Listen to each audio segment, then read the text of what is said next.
Okay, good morning everybody. Hopefully you should be able to hear me nice and clearly. I'm just going to check my sound's all good and then we'll get started.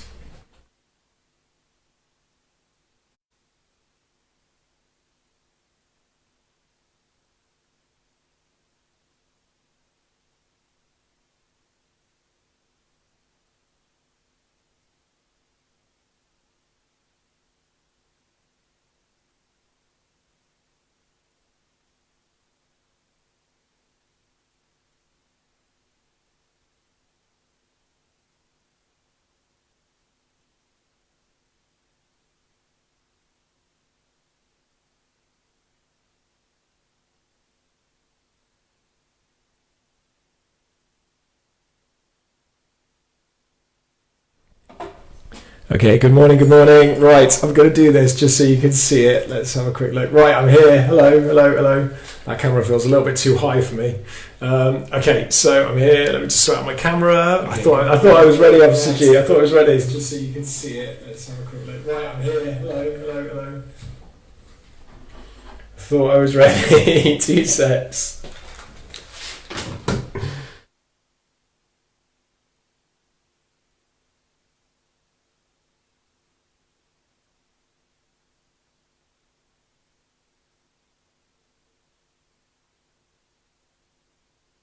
I've got it sussed. Okay, good morning, welcome. So I think I'm on time. I'm 1 minute past. 1 minute. Can you give me 1 minute? Oh, I'll turn you up.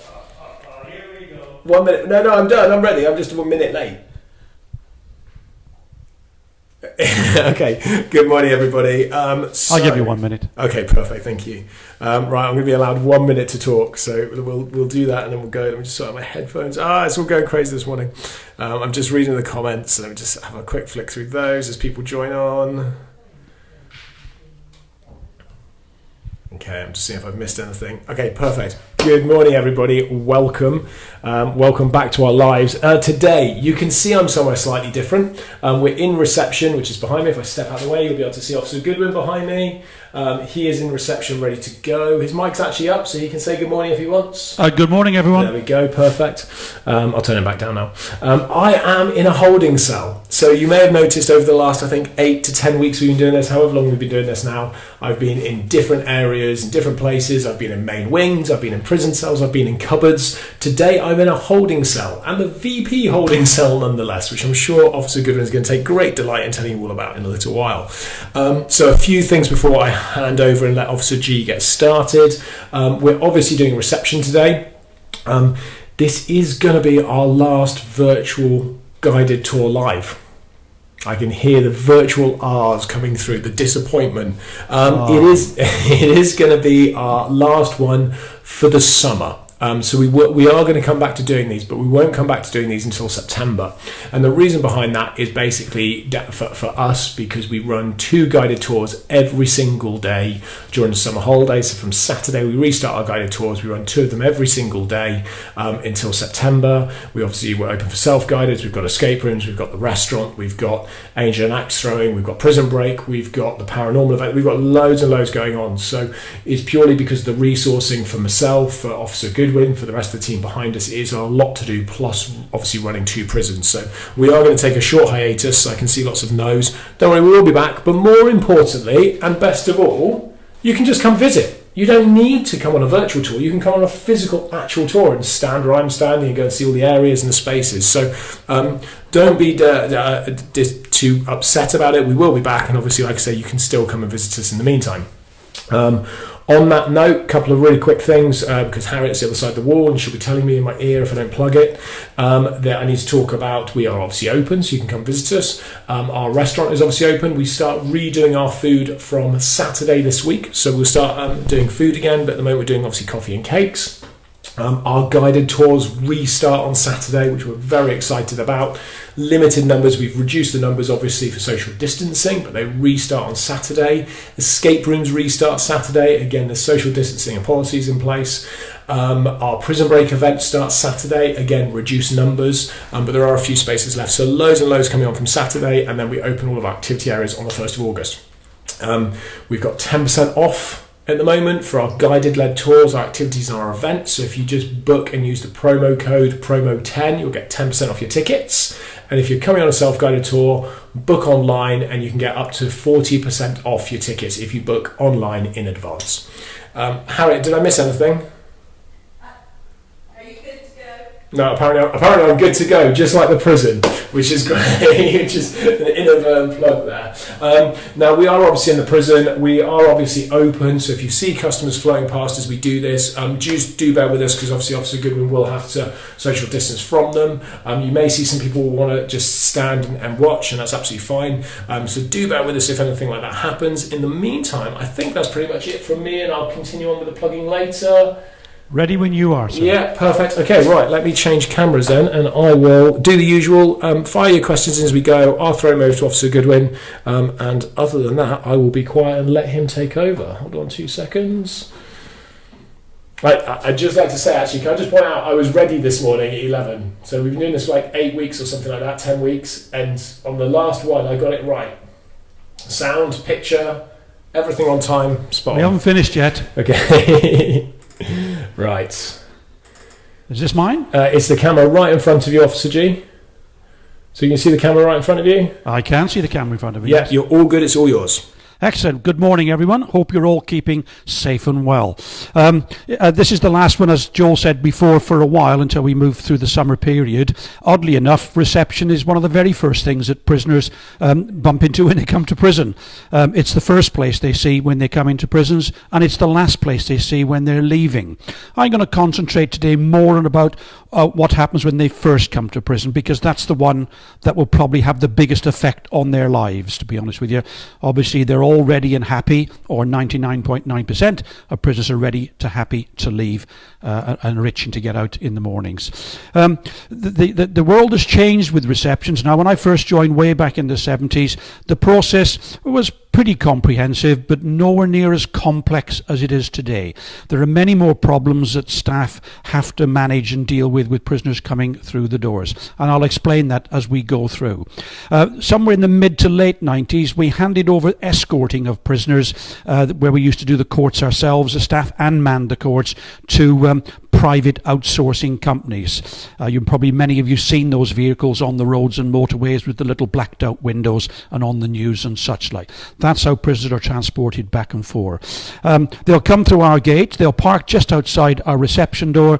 Prisoners are come off that one at a time. We'll be checking the paperwork from the courts to make sure that everything's in order with the paperwork. We will not take a prisoner off that vehicle until those warrants from the court are correct, because otherwise there are only legal documents to hold prisoners in custody. But they're coming through the door, and they'll end up being put into a number of holding cells initially until we're ready to start the processes off. We've got the main holding cell. I'll just move into the main holding cell if Joel's there swapping cameras. He's drinking coffee, guys, drinking coffee. I just wandered off, and I just literally popped into the room next door to say to Harriet, I've got this so slick now, I can just wander off and have a coffee. And as I said that, you went, I'm just going to go into the holding cell. Yeah. Okay. Keep up. Yeah, you're all good. Yeah, we've got the camera in front of you. Excellent. This is the whole, not particularly big, bearing in mind if you're in a large prison like Manchester, Liverpool, Leeds, London, that they're holding 1,200 prisoners or more, there'll be a number of these rooms. You don't sort of end up putting 100 people in one room at all one time. But Shrewsbury being a relatively small prison. But the thing is, you're putting everyone in here, and you've got all the different mixes of prisoners. You've got people that have never been to prison before, and they can be terrified in a place like this because they just don't know. They might be in their 40s or 50s or perhaps younger, never been to prison before, and they're sitting in a world where there have been other prisoners that are well accustomed to coming to prison. You've got prisoners in here that might have mental health issues, and you might have prisoners coming down off drug addiction, still in the middle of withdrawals. So this can be quite intimidating if you've never been into a prison before. Behind me is the toilet. All toilets that prisoners use that are not in their cells will only have a half-door system. So, hang on. excuse me. Yeah, there's the toilet. So there's no relative private. So you can imagine what it may be like if you're desperate to use the toilet, and literally you're sat here with another perhaps 15 or 20 prisoners in here as well. Just where Joel is, if he flicks the camera back to where he is, that's a smaller holding room. And the reason why it's smaller is because there are some prisoners coming into prison, a smaller minority, who can't live with these prisoners in what we call normal location. They're going to have to be on protection.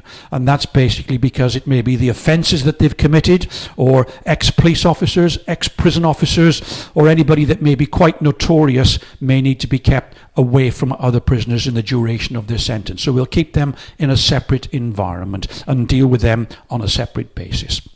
I'm going to move step back out now. Officer G, before you dissipate, before you go back, can you just, because I think it's a really interesting fact, what is the most amount of prisoners you've had come into Shrewsbury Prison in a day, in that holding cell? Oh, in the holding cell, I think on extremely busy days we might end up having something like anywhere between 30 and 40, and that's really at our extreme, bearing in mind that big prisons that are running the big courts in the cities may have a much, much higher number than that. Normally a prison locks down and reception should really be closed by 9 o'clock at night, but quite common if courts are running late, then obviously they're not transferring prisoners to us until late. We've had staff working in here till well after midnight. Prisoners have to be processed. You can't just go and lock the doors and say, come back tomorrow guys, we're closing. So we have to process those prisoners, and sometimes we can be 12, 1 o'clock at night. Prisoners can sometimes be in here for hours at a time. Remember, we only have 1 or 2 prisoners out there being dealt with at a time, so you might have 10 or 15 prisoners and they may be sat here for a few hours. At least a few hours, if not sometimes up to 3 hours. We've got prison orderlies that work down with us, what they call the trusted prisoners, and they might be making tea and they might give the prisoners a sandwich or something just to tide them over, because they could be sat here, been at court all day, may not have had very much to eat, so that they will be offered a drink and something to eat if they choose to, because it may be 8 or 9 o'clock before they get onto those landings. So holding cells here. There's not much in it for obvious reasons. You'll see the steel walls. There's a little machine here, if anybody asks about what that is. It's really, they're dotted around the prison. They're information machines put in many years ago, and basically if you press a few buttons it can give you basic information about prisons and the rules and what you're entitled to, just general information.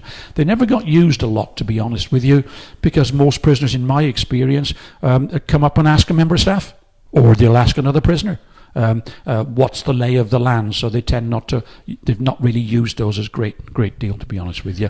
I'm just going to come out now and go back towards the main area. Yeah, no worries at all. So what Officer Goodwin has just said there is effectively they can have 30 to 40 new arrivals in a very busy time, new receptions, which would be 10%, nearly 10% of the prison population, the whole prison population, which is a massive number in terms of the turnover of prisoners. And I know when we compare it to somewhere like Shepton Mallet, for example, I know we spoke about last week with Officer Goodwin and with Emma, that has a much lower turnover, so they might only see 1 or 2 receptions in a week, compared to potentially up to 30 in a day at the busiest point.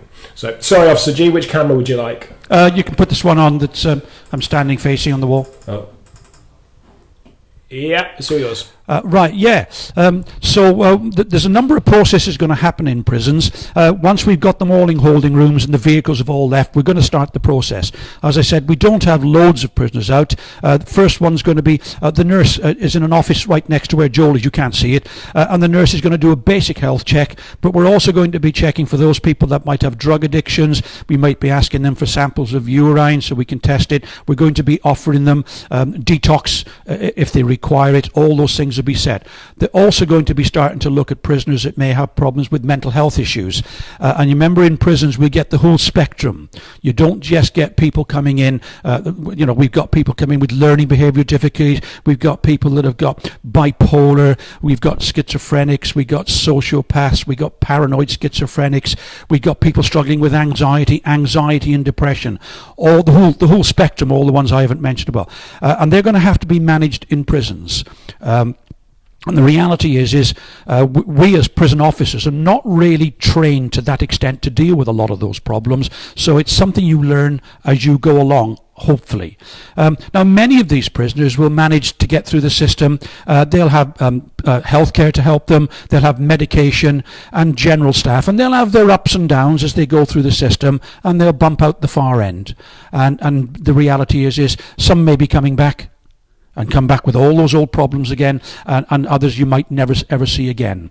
There's going to be a small number of those prisoners come in that are going to have serious mental health issues. I'm talking about those with serious schizophrenia and serious sociopathic tendencies.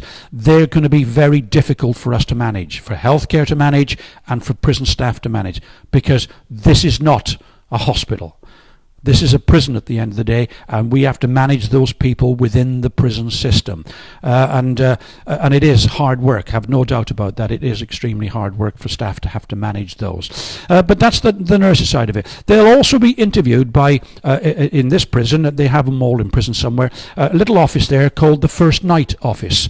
And a First Night officer is going to interview the prisoner, and we're going to have to decide on how we allocate prisoners to their cells. We do a document called the Cell Sharing Risk Assessment, and that risk assessment is based on if you think that society is very diverse now, and that means that diversity is coming into prisons. So we have to be aware of things like homophobia, religious intolerances, ethnicity, all those things, gang warfare, street gangs, depending on the area these people are coming from.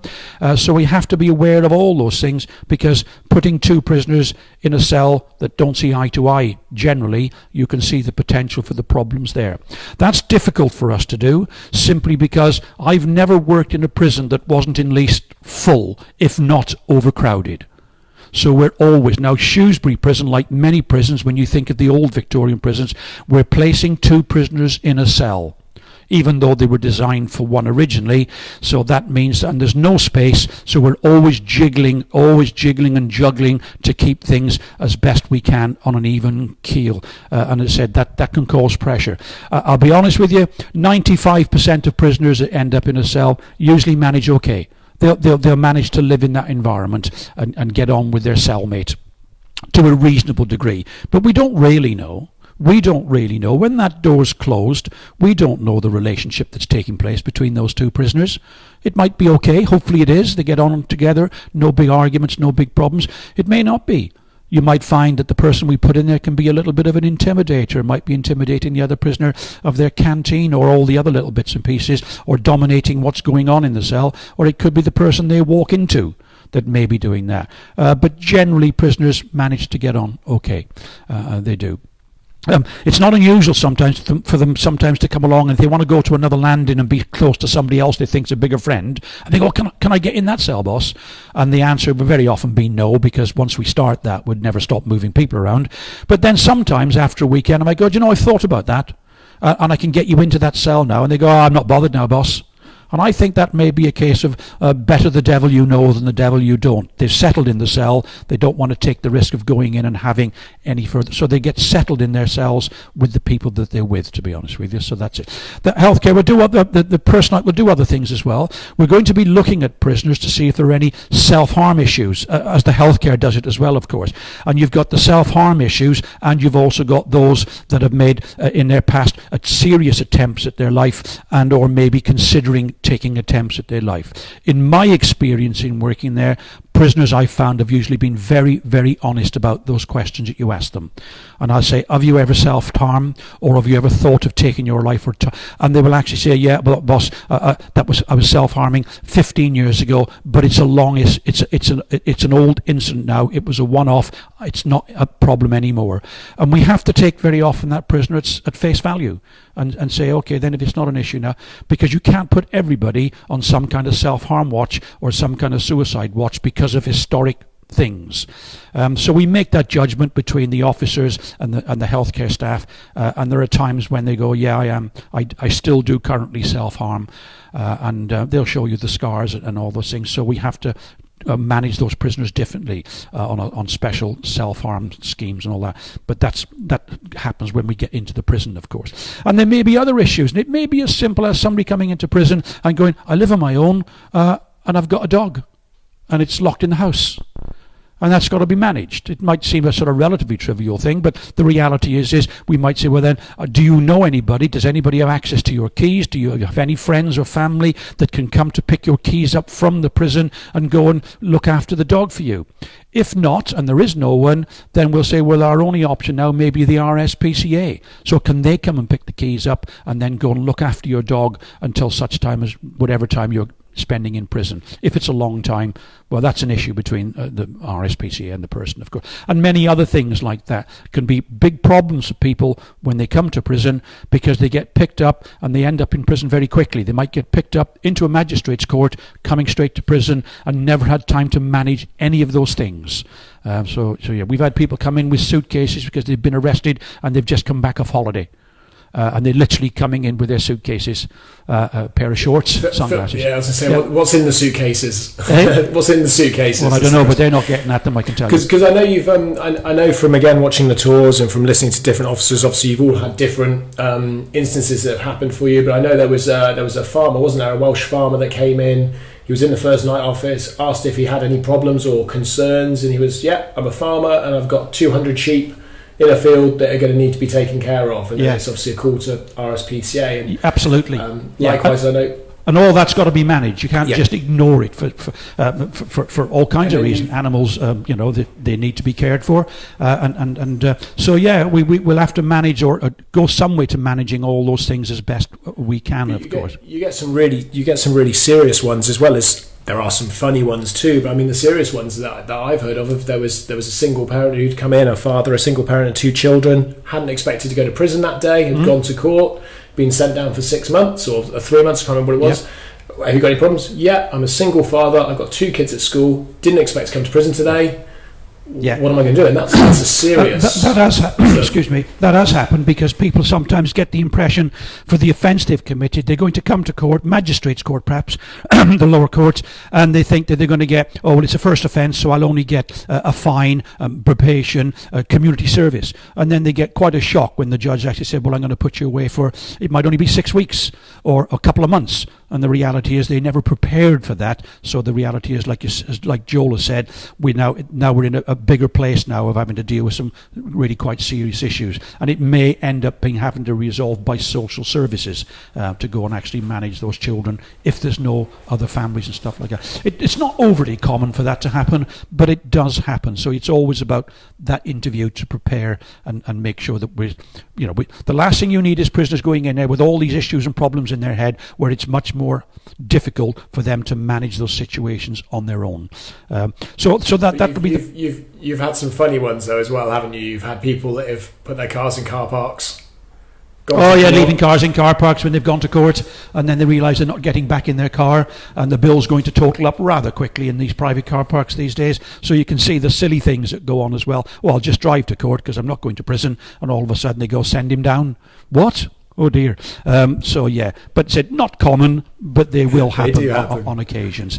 Once they've finished all that, they're going to end up going through a process here. There's a desk. I don't know whether Joel will show you the long shot of the room, but there used to be bigger desks here, big, huge desk here, and they're going to actually end up, we're going to record all the clothes that they're wearing. We're going to record all their jewellery, bearing in mind that prisoners virtually never wear jewellery in prisons. Am I on that camera? That camera? Excellent. They're going to be taking their jewellery off. Just like the BBC, this is, sorry, Graham. It's just like the BBC things. With all the cameras. So they won't be wearing jewellery. They're not a big deal with ear studs in anymore, but anything that's dingly-dangly, any gold chains or bracelets, rings, they're allowed a wedding ring if they're married. So these things will be coming off and kept in storage till they leave, as such like. So they don't really come in with virtually nothing when they're coming through the doors.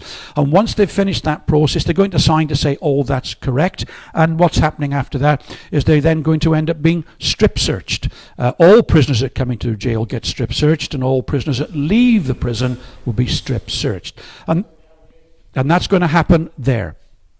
That's going to happen just there. There's the first bay. They'll go in. The doors will be closed. We don't do this in view of everybody else, because there will be another 2 or 3 prisoners out here, and obviously 2 or 3 staff. Excuse me, a bit of a dry throat. And so it will be done behind those little half doors, and they will be strip searched. We don't strip them naked. I've never stripped a prisoner naked in my whole career. There's a process to that, and it's usually all the top half of their clothes will come off first. It will be searched. It'll be placed into a box, because virtually all prisoners here anyway went into prison clothes, and we give them a short, like a bathrobe to wear, and that's when we do the bottom half. They will be metal detected, and if necessary lift their feet up, get them to turn around. We can ask a prisoner to squat if we think they may be trying to hide something between the cheeks of their bum. But that's the first process. That's not overly a big problem anymore, simply because the next bay, can you catch me here, Joel? Yeah, we've got it. I'll do it like that. Yeah, you got it. The next bay that you see just there, there used to be a special chair there. It was called a boss chair. And in actual fact, it was a machine that when prisoners sat on it, it could actually detect whether they're hiding things up their backside. Well, you can well imagine what we may be looking for. There may be little canisters where they're hiding drugs, possibly syringes. They may be hiding those very small mobile phones. They might be hiding those in there, and so attempting to bring these things into the prison to get through the system. It's been around a long time, that technology, and these days they are starting to put in what they call full body scanners into prison, which are much, much better, because you can actually see whether they've got anything in their stomachs, because some prisoners swallow, or anything inside their backsides. Now, when you think about it, there was a prisoner once in Manchester prison many years ago caught trying to bring in up his backside. He was found with 3 mobile phones and 2 of those mini chargers, because phones don't work without chargers, of course, fixed batteries. So you can see. A prisoner was caught once with 5 Kinder eggs. I know this is leaving people boggle-eyed. I imagine parents are now clamping their hands over their children's ears. Unfortunately, that's prison life. There's no way of softening that up for you guys. And that's the way some prisoners will try to get it in. Not all, of course. Some bring it into order. Oddly enough, they know they're coming to prison. They're ending up in whatever court for sentencing on a Friday or a Monday. They know they're going to get some time. They even know roughly how long they're going to get. And they're in communication with the other prisoners in there. And basically, they're finding out what they can be bringing in, probably to make some money, and or it might be their friends in here or other gang members and stuff like that. So some may be bringing this stuff in to order. So that's the first step, and one of the steps that we take to try to prevent drugs and mobile phones coming into prison. They do come into the jail in other ways. When you think of drones, very difficult, that because they're flying in at 3 and 4 o'clock in the morning. There's a possibility of a few staff, fortunately, may be corrupted. So there are a number of different ways. Things being thrown over fences, hopefully being picked up by prisoners when they're out on the exercise yard, or the football fields that they've got in some prisons. So that's sort of one of the ways that we deal with that.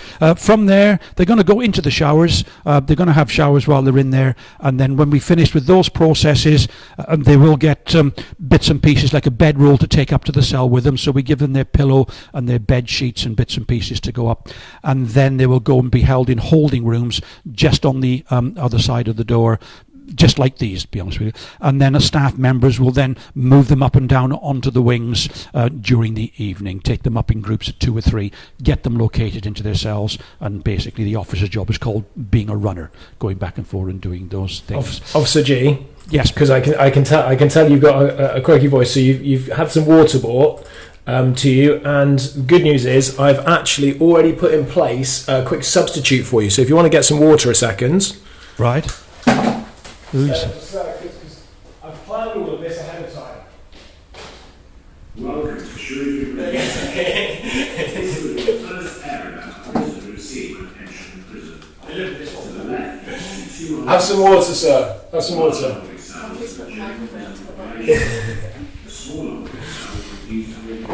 Okay, sorry guys, we're just having a bit of fun there. So Officer G is just going to have some water quickly, so he can carry on. You will have noticed that I just pressed a button. Those are part of our interpretation spaces. So we've got a number of those around the prison, and obviously they give you lots of information about everything inside the jail on your self-guided tour, and they're voiced by myself, which is great. Just flick it off at the switch, will you, mate?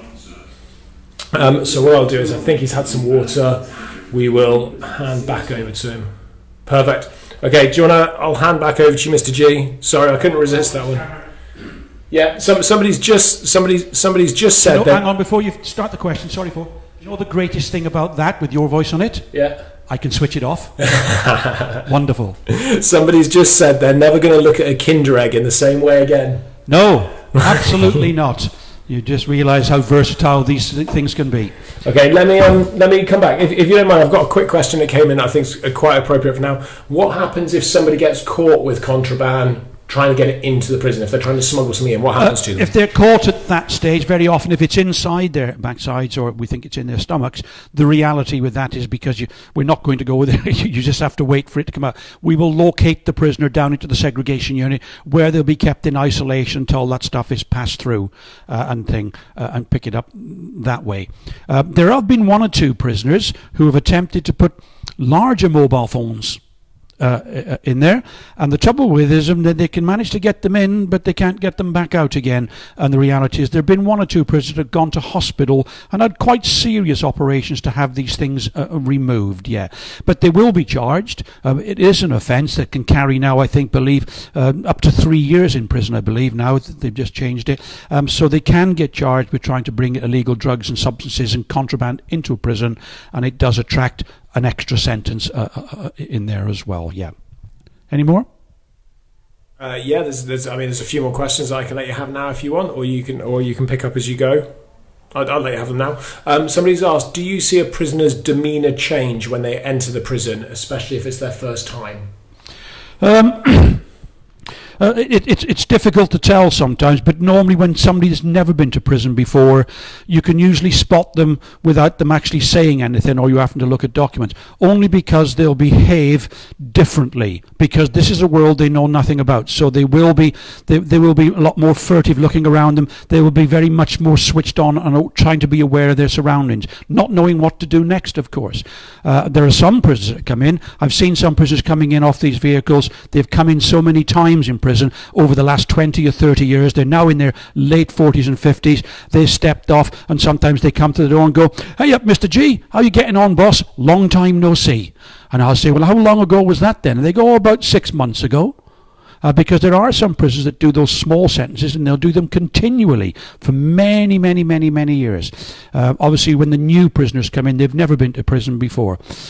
Our job at this point here is to reassure them, I suppose, in some way, and to get them prepared for prison life when they go in there. Remember, they have induction programs, so the next morning staff will take them to an induction program which lasts for about 5 days, where they'll be spoken to by the different religious groups, by the education, by the probation department, by the induction officer, and just telling them the things that are available and some of the things that would be expected of them throughout their time, and the opportunities and some of the basic rules and regulations for them to follow. So there is an induction process for a week. Member prisoners have been in a long time.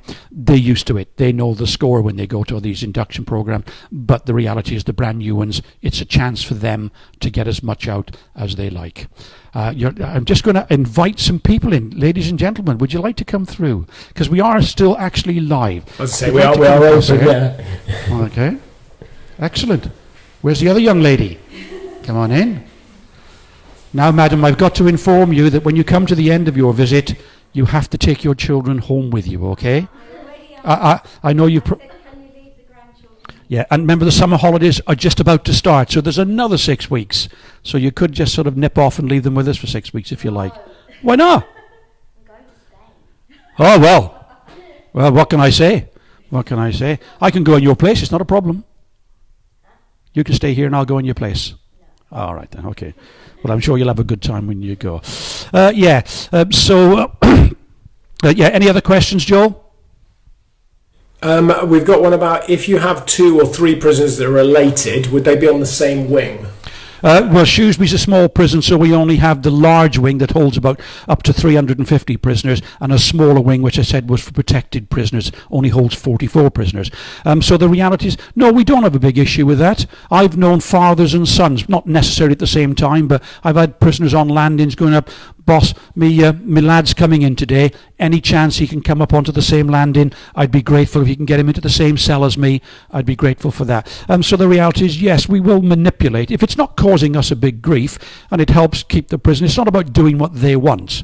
It's always one of those conditional things. Well, if we do that, remember. So yeah, we'll manage that as we go along. So yeah, we've had cousins coming in, brothers and all that. Sometimes they don't want to be together. Sometimes it doesn't bother them whether they're somewhere else. They're mostly on the same wing anyway, so they've got access to see each other without having to be in the same cells. You have had relatives of officers going to prison, haven't you? You've had prison officers here and their relatives, I think it was a cousin, was actually in prison at the same time as they were working here. Many years ago, we had there was an officer's son come in. He was in his 30s or 40s, and he was quite a regular. And obviously, when you do have what they call families coming into prison, or somebody you know extremely well, like friends that you grew up with, there is a requirement that we inform the governor that we know of this person and this is the relationship that we've had with them. And when that was happening, when I first come here, let's see, 30 years ago, the officer said, it's not a problem. It's not a problem, my son, because we're sort of estranged anyway, so we don't have a close relationship, and I can guarantee you I will be giving that prisoner no more different treatment than I'd give any other prisoner in the jail. And the governor said, okay. Now, if there is an issue, it's likely that the prisoner will be moved, obviously not the staff member. So it would be likely the prisoner would be moved if they think there may be a conflict of interest going on in the family situation. So, yeah, and it does happen. It happens occasionally, of course, yeah. And I think this is a really good one. We covered it slightly at the beginning, but a few people missed it, and it'll be great for the guys that have just walked in. Can you just quickly run through VP, what VP stands for, the people that will be in the cell I'm currently stood in, and what's referred to as normal prison population? Normal prison population. It's not the best of terminologies, to be honest with you. Joel mentioned VP. VP stands for vulnerable prisoner. That terminology was changed from many years ago. They used to be known as what they call Rule 43 protected prisoners. Well, you had Rule 43 and Rule 45 protected prisoners. And those prisoners are going to be protected and kept away from the other prison population, and that will be because of the nature of their offences. So when you think of your Ian Huntleys and you think of your Fred Wests, and these are the extremes, of course, you'll understand the kind of offences that I'm actually talking about there, okay? And we've had ex-police officers coming in here. We've had two that I remember in my time, not at the same time, coming in for charged and convicted of murdering their partners, wives and partners. And we've had an ex-officer coming through the door who was not from this prison. He was from another prison, and he joined the job and he was caught drug contraband, literally trafficking drugs in and out of prison. So he ended up, I think he got 9 years, so a reasonably lengthy sentence, and he spent quite a bit of time with us here. And they'll be kept on protection for obvious reasons. For obvious reasons. Even the ex-police officers and prison officers are going to be at some risk from other prisoners. May not be, but you're just not going to take those risks if you can avoid it, to be honest with you. No. Any others, Joel? Somebody's asked if I can sort out a sleepover for their son and future daughter-in-law for their honeymoon. Yeah. Oh, what a present. What a gift. Yeah. That's the kind of in-laws you want, isn't it? Yes. Is the ones to send you to prison on your There's always room to change your mind now, guys, before it all goes downhill. Yeah. No, there was ones there, but I know that I interrupted you. I think you were just in the process of talking about showers. I know you've obviously gone on to talk about people that are homeless and how you might skip the process to do showers first. And I know then you were going to go and talk about the breakfast packs and smoking packs. And one of those things that sometimes this is a pretty stiff process that prisoners go through. Just occasionally we will get, not all, but some homeless people may be coming in and they may never have seen a bath for a long time and their clothes may not be in the best of conditions, and they will just find a way of getting them straight into there first, because you're not going to put them in that room over there, the holding room, because some of them, their odour is not going to be particularly pleasant. And that just creates a problem. So they go straight to the showers, and then we'll put them in something else and bring them. Very often we've destroyed their clothes. We'll destroy their clothes and we'll reissue them with something appropriate to wear when they go out in the streets. It's not particularly expensive clothes, but we'll actually reclothe them if necessary, if they don't have the means to send clothes in. We did have a guy come in many years ago now, and he was really, I thought he was about 60 odd years old, and he came in, he got a big long beard, had long matted hair and all that, and he was limping, he'd got a problem, And when it came time to strip search him, he couldn't take his socks off because he'd injured his foot somewhere out there, and he didn't go to a doctor or to a hospital. He tried to stop it. He stopped it bleeding. He put another sock on top of the sock that he was wearing, and obviously that got slightly infected. He put another sock on top of that and another sock on top of that, and basically over time his flesh was trying to grow through the socks, trying to repair itself.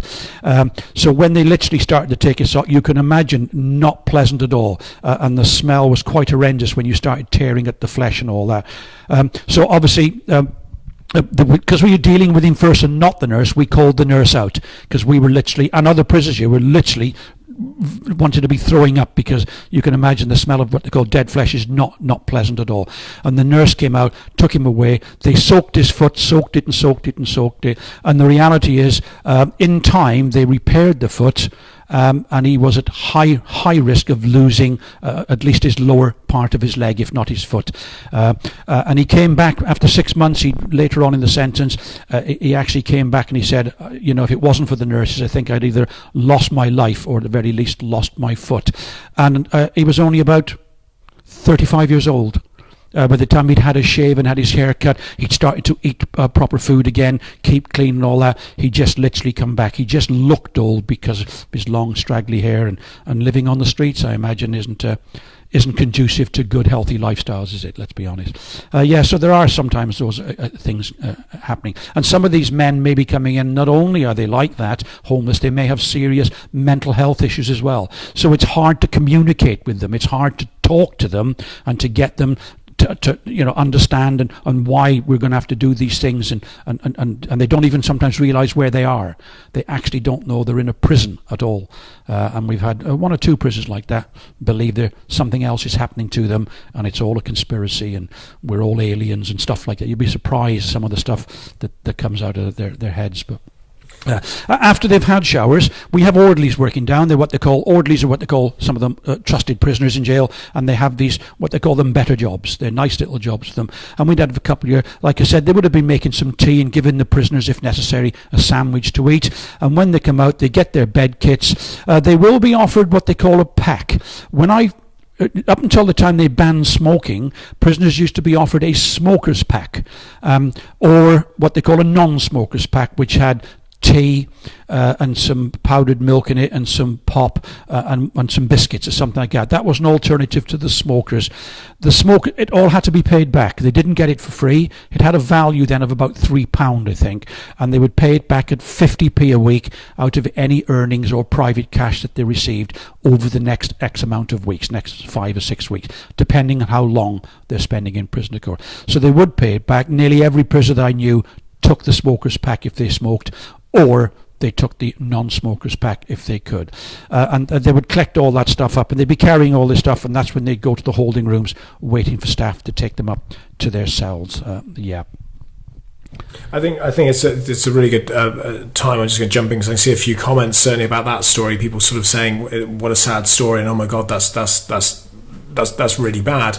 And one of the things that makes us so good at what we do, and one of the things that has us recognised as one of the best tourist attractions, certainly the best prison tourist attraction in the world, both here and at Shepton, is absolutely it is people like Officer Goodwin. It's like Officer Will Coxon, Officer Freeman. We've got other officers that were down in Shepton Mallet that have worked there. So Officer Miller and stuff like that. And it's the real stories, and it's the fact that we shine a light on real stories. We do it with no holds barred, so we tell the truth, but we do it in a very sympathetic and a very careful way. And it's all of that makes us so good in the tours and the dark tourism side of things, because we pay real attention. But can I mention? Can you just figure me out? I'm going to mention this. Obviously, no names for obvious reasons. A gentleman came in that was in his 50s yesterday, and he pulled me to one side and had a chat and told me that he'd actually been in this prison, literally 40 years ago. But he'd done care homes and he'd done young offenders a few times. And he said, when I was in care homes, he said one of the things I learned to do first was to fight. fight, to defend myself. And he said, the trouble is with that, I become good at it. And he said, and I didn't know how to stop. And he said, and I ended up in young offenders, and he said, and I was against the whole system. I was always against the system. I was always wanting to fight the system.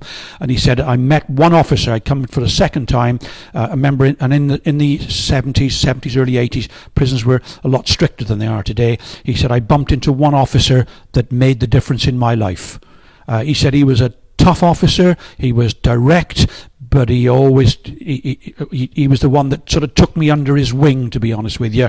And he said, and I came out of prison after I did that time with him, and I never went back to prison again. That was 40 odd years ago, he said. So I came out as a still a teenager. He wasn't quite about 18 or 19 years old, and it changed his life. So yeah, it does happen, and I refuse to believe that sometimes the image that's given about prison officers, that we all want to just bang people up for you, that's not true, and it doesn't work. It doesn't work that anyway. And I've been in the prison, let's say, since 1977, and the vast majority of officers are more than willing to help prisoners if they're willing to listen. They may not. They may not. You can't force anybody to go straight or to be rehabilitated. That's something that people have to make that decision themselves. Whether they want to do the education, whether they want to go and learn to do something, whether they're willing to make changes in their lives. And all my job has been, and many officers, is to sort of edge them across, move them that way, edge them down that road, and give them a little bit of moral support if they want to do it. And I always say to prisoners, the choices are yours. You're in prison now. You might as well do something with it, because it doesn't cost you anything and you're not going anywhere. So you might as well get something positive out of it. And prisoners do, not all. Some do, some don't. But it's a strange thing, really, because there's a bit of an illusion that somehow prisons are much, much softer now than they used to be. They get more things than they used to, but that's a reflection of society anyway. But when I worked in the Borstal system back in 1977 down in Hewell Grange in the Midlands, an open Borstal, I remember in the summer, one of my tasks and job was to take a bunch of prisoners, like 10 or 12 prisoners, out onto the football pitches or the cricket pitches and take them out and play cricket in the evening, just a casual game of cricket, or actually do a cross-country run around the lake, or go and play football. And on the weekends, because I was only 24, 25, young, fit, into sports, that my task would be to take them out and to supervise them playing football or playing rugby, all those things. And in the evenings, they didn't really get locked up in there, but they didn't get locked up. They got put into their dormitories at about 8:30 at night. And lights out at 10 o'clock. But up until that time, they were playing snooker on the tables. They were allowed to play table tennis, and they were allowed relatively free movement, and they could go down to the gymnasium that was down there for evening sessions. So they were doing all those things in 1977 that they're doing today, and very often it's very similar. The only difference is they do it in more and more prisons. When I come to this prison, prisoners were locked up at 5 o'clock at night, and that's where they stayed until 7:30 the next morning. So things have changed. There are more material things that prisoners get in prisons, brand new prisons. They'll have showers in their cells. They'll have flat screen TVs in there. So some have got what they call little laptop monitors. They're prison-based ones, so they can find information out on those laptops. I believe they can do their applications on those laptops, and I think they can order their canteen, their weekly allowance of spends on them laptop, so they don't have to come and get forms and fill forms in and hand them back to staff and all that. So those things are current today, certainly in brand new prisons. And they've got telephones in cells, and I believe the prison service are going through a phase of where they're looking to install telephones in every cell in every prison. Now, I'll leave you to decide whether you think that's a good move or not. At the end of the day, it's what the government decides a reasonable and fair thing to do. So that's what will happen. And we have obviously covered things like phones and stuff, and tablets and things inside cells and reasons behind it. But that's a really nice point. It really leads me on, almost like it was scripted. It's not, but almost like it was scripted, because when you are in reception, you have a very high-tech height monitoring system, but also your fingerprint reading was done with your fingerprinting. Literally done by rolling individual figures in the palms. Yeah, the old system. So it's ink and paper, basically. Yeah, and the fingerprints that we took before they were accepted, when we used to send them off, they used to be sent off, and the police would check them because they're going to the police national computer system, and they'll just make sure that the prints are good. And I think it's very rarely that they would ever get sent back and say those are not good enough. Not remands. Remanded prisoners in my time. I don't know whether they do it now. I don't think so. It might be done by the police station, but as far as prison's concerned, we never ever fingerprinted remand prisoners because technically they're innocent until proven guilty. So we didn't have that option. But convicted prisoners would be fingerprinted. And it doesn't matter how many times they come to prison, they were fingerprinted every time, which you think, wow, why bother? Because they've already got fingerprints. But it was just a routine. You get into a routine and you stick to it. Okay, round the corner, give us your hand, fingerprinting. The old-fashioned way, of course. I assume it's all much more modern today, of course. I would hope so, because I know that, we're talking obviously about 7 years ago, 2013, when this prison closed. I know it's the same in the other prisons that closed. We're all still using ink pads to take fingerprints. Yeah, the old indelible ink. The police have been, for years, I can remember back when I was 19, I think it was, and police were taking DNA swabs and electronic fingerprints and all sorts of stuff. They've been doing that for years. The fact that the prison service hasn't, I say caught up, that's a little bit unfair on the prison service, the fact they've not invested all the way up until 2013, until recent, some money into those kind of systems. Is I'm not sure now, because we've been closed for 7 years. The reality is they might have decided to move up with that top, and I imagine in some prisons they have. Somebody's just said that they're a trainer for fingerprinting, and prisons now do it digitally.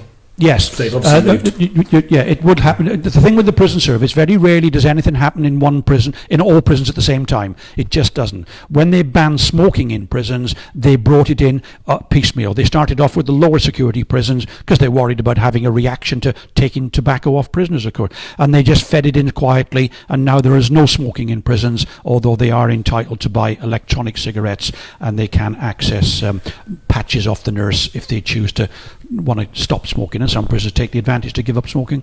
Others just move on and carry on with the alternatives, as it were. Yeah. Here's one for you. This is something that, funny enough, Emma and I saw the other day. It was a couple of days ago, and we'd seen on the news a few different things, but there was an article about how the prison population has just dropped below 80,000. It's about 79,500 for the first time in ages, partly because of COVID, because obviously they've released a number of prisoners because of COVID.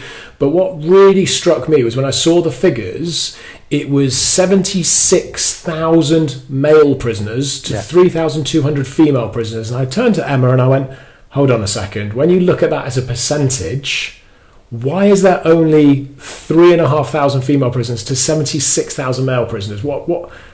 How? Because the population isn't a split like that. No, but they don't commit as much crime as men do they? Why? Well, who knows why women or men commit more crimes than women on average. And the reality is sometimes judges may be more reluctant to send females to prison because there may be all kinds of issues with childcare and all those things, particularly if it's a single mother. I don't really know. I've never worked in a female prison, but the reality is it is a lower proportion, and it may be just because generally women prisoners, even if they got sent at for everything that they did, the reality is they obviously commit less crime. Absolutely. I can't remember ever hearing of a female carjacker. No, and it was or really a car interesting theft. Because Emma turned around to me and she said very, very quickly and a little bit blasé, she went, women commit less crime. And I was like, yeah, but why? They just... I could see where she wanted to go with it, but it got us then talking about current leaderships of countries and how actually at the moment female-led countries seem to be doing a lot better than male-led countries from governments. I've seen that, and I shared it on Facebook, to be honest with you. There are 5 leaders in the country when you think of New Zealand, these other some of these Asian countries and all that, and Scotland. All their leaders are females, and they've got the lowest rates of COVID-19 in their country.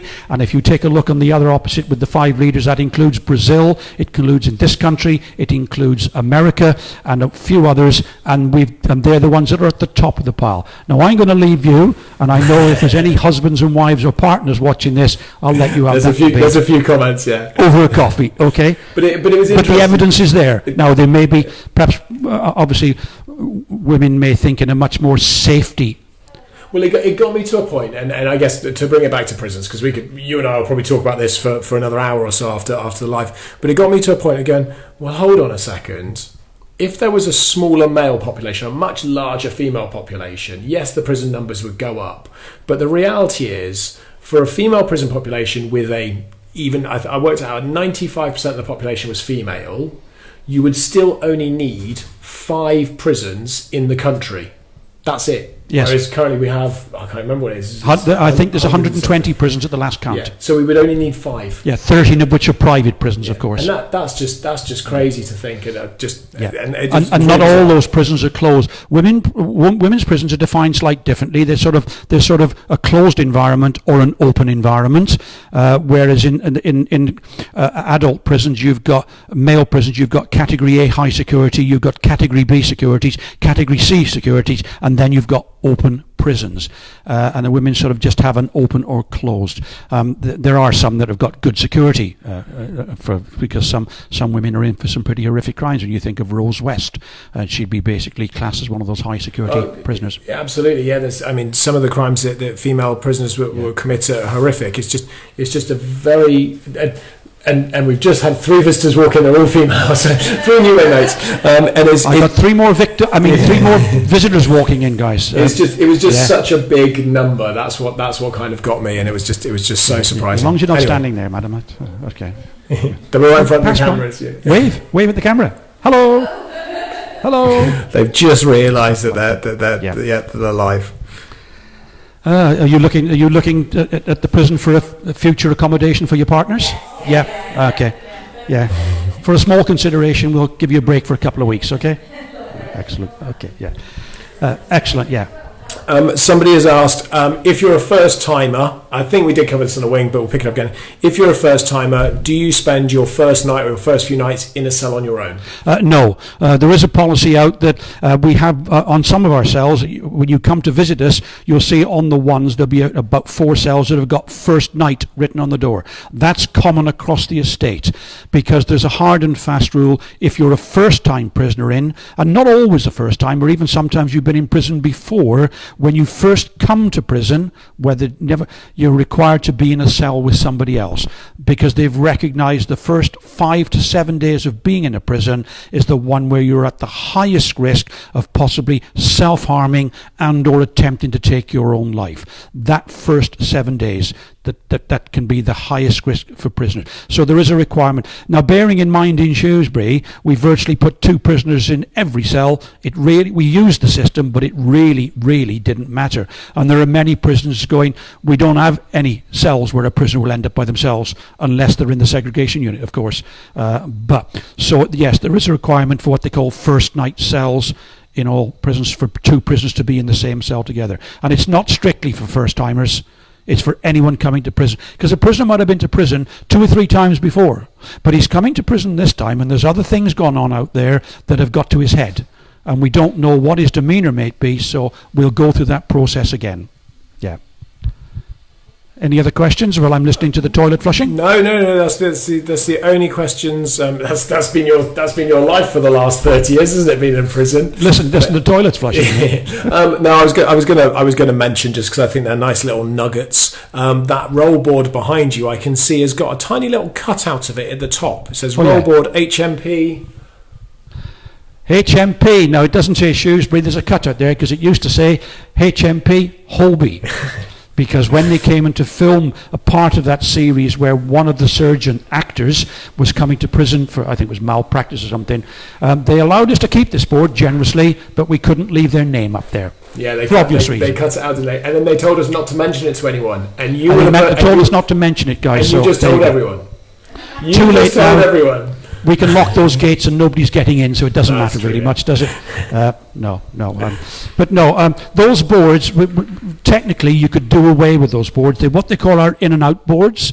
There'll be one in the reception, there'll be one in the gate, there'll be one on each landing. So you're always taking account of how many prisoners you've got on, in, or on your wings, in and out of the prison as well. So you've got the top rolls and the bottom rolls around here, the transfers, the discharges, miscellaneous going out to things like dentists and doctors. You've got your courts, your magistrates' courts, your Crown Courts, where they're going, whether they're production prisoners. A production prisoner means he's serving a sentence, he's going to court for other matters, he's going to be coming back to us because he's a production prisoner.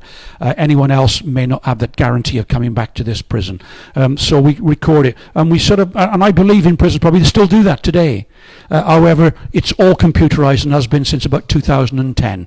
So everybody that goes onto that computer or comes off it automatically keeps the tally of prisoners, even where they are, if they're on which wing, which cell they're in, if they've been to court, when they've come back. So it is all computerized on the, what they call an intranet system there. But I think by habit, officers still use that.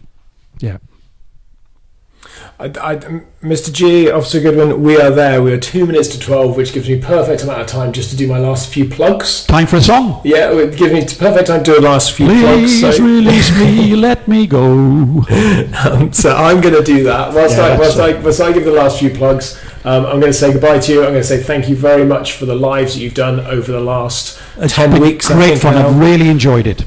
And we will be back to do more of these in September. And whilst I'm doing this, I will let you speak to the 3 people that have just walked in behind you. I can't hear you. So I'll let you speak to the 3 people that have just walked in behind you whilst I just do the plugs. Yeah. I'll turn your mic down so you can say your final goodbyes. I'd just like to say goodbye for now, and I really enjoyed doing this, and thanks for looking in. I hope that the information I give you, it's quite difficult when you're talking to what they call a dead camera. I do enjoy, and I literally, we'll have a lot more fun if you ever come to visit, trust me. There are things I can tell you when I can look at the group that I wouldn't really say over an open network. There are a lot of stories, both me and my other 2 friends, Keith and Mick. We can tell you all these stories, and we've all got different stories of 30 odd years each in the prison service. So we really look forward to seeing you coming on a guided tour, guys. Thanks very much. Bye-bye. Thank you, Officer G. Okay, let me just bring it back to me very quickly, because you know I like to do that. So I'll give you the last few plugs and then I will say goodbye. So obviously we've really enjoyed doing this. Officer Goodwin has absolutely loved it, as he just said. We are going to do these again. We will do these back in September. So we will start again, and we will do different areas. We'll do more information and such like that. We may do a different time. We may look to do potentially an early evening, so people finishing school, people finishing work can tune in rather than obviously a lunchtime or a lunchtime sort of time. We are obviously open, as we say, so you can come and visit. We start our tours again on Saturday. We then run 2 tours every single day, 2 guided tours every single day, led either by Officer Goodwin, Officer Wilcoxon or Officer Freeman. So if you want to come and see any of those, if you want to come and take part in one of those, do book online, use the promo code promo10 and you'll get 10% off. And you can obviously come and have photos with these guys, social distancing, hear all the stories over a 2-hour period, and then you can self-guide around the prison yourselves. And I'm just going to ask very quickly, because she's been hiding behind the scenes for ages. I know you've seen Harriet previously, but I'm going to ask, and hopefully with social distancing, where are you? Lauren Watkins? Lauren Watkins? Serving something. I was just going to ask for our site managers just to jump into the holding cell to give us a wave. I know a number of you know Lauren from the lives that Lauren and I do with Stacey, but she is the lady in charge of Shrewsbury Prison. So if you wanted to come on a specific tour with a specific officer, give Lauren a call at the prison or one of the team there. She'll be able to sort that out and let you know who's working when, but they're all equally as good, and there's Officer G tidying up. So I think that's it. I'm going to let you go. Thank you very much for watching. Like I say, we will be back in September for more of these lives, and we will continue to do the paranormal lives and a few other bits and pieces as we go, and hopefully you'll come and visit us over the coming weeks.